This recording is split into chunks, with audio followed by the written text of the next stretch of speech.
The Lord be with you. A reading from the Holy Gospel according to Luke. Glory. At that time, Jesus said to his disciples, "When you see Jerusalem surrounded by armies, then know that its desolation has come near. Then let those who are in Judea flee to the mountains, and let those who are inside the city depart. And let not those who are out in the country enter it. For these are days of vengeance, to fulfill all that is written. Alas, for those who are with child, and for those who are nursing in those days, for great distress shall be upon the earth, and wrath upon these people. They will fall by the edge of the sword, and be led captive among all nations. And Jerusalem will be trodden down by the Gentiles until the times of the Gentiles are fulfilled. And there will be signs in the sun and moon and stars, and upon the earth distress of nations in perplexity at the rolling of the sea and the waves, men fainting with fear and with foreboding of what is coming on the world. For the power of the heavens will be shaken.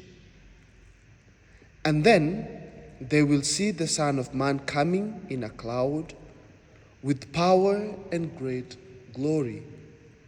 Now, when these things begin to take place, look up and raise your heads, because your redemption is drawing near." The Gospel of the Lord.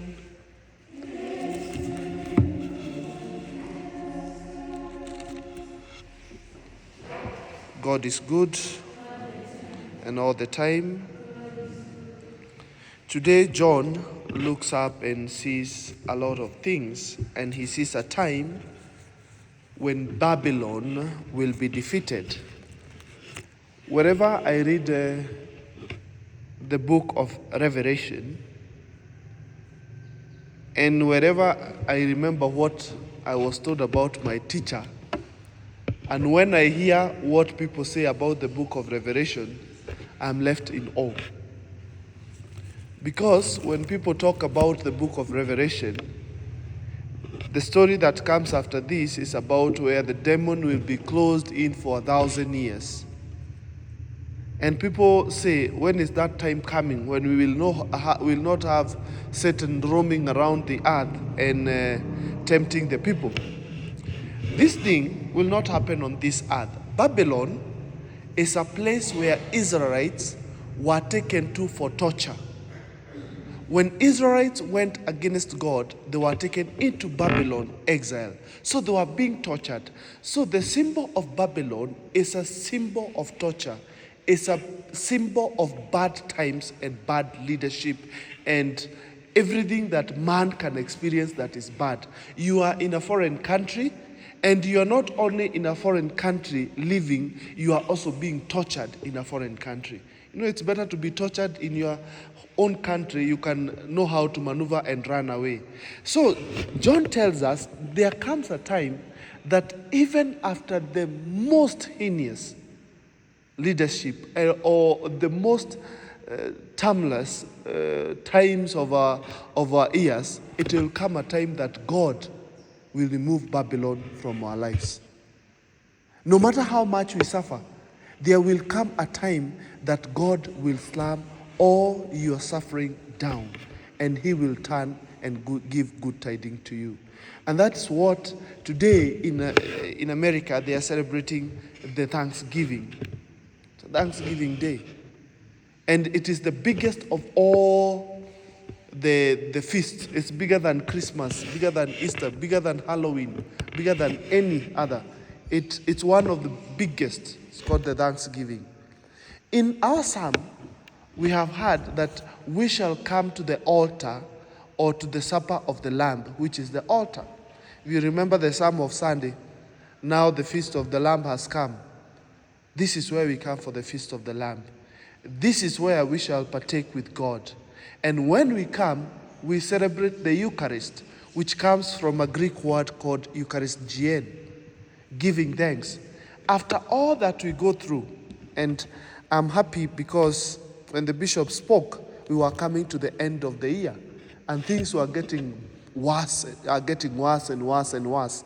But we are reminded, no matter how Babylonic our state of Kenya can be, we shall one day come and take in the feast of the Lamb, and we shall have Eucharistien, which means thanksgiving. We shall thank God because he will have redeemed us from all our turmoils.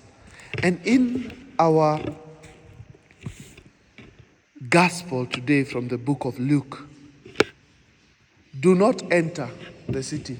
I don't know how many people want to enter Kenya today. You know, sometimes you have to come closer home other than go to Jerusalem. And do not, those who are, it will be a time of total disarray, a time of total desolation. Everybody is desolate. We don't know where to go.